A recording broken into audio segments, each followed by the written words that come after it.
Всем привет, друзья! После того, как вы сняли и поставили сиденье переднее, нужно сбрасывать ошибку SRS.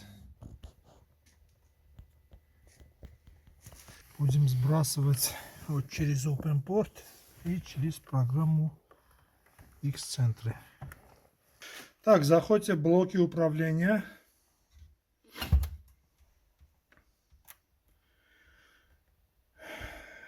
Кузов. Подушка безопасности.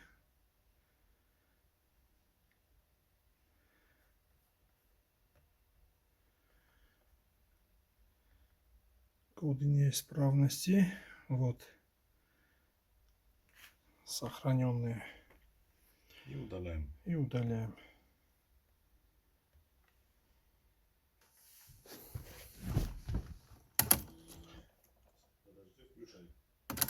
Видеорегистратор выключается. Все. Сейчас я выйду из блока СРС и посмотрю. Нет, уже нет ошибки, думаю. Заведи на чтобы лампочку подать. Нет, все. Нет ошибки. Все, друзья. Всем спасибо и удачи на дорогах.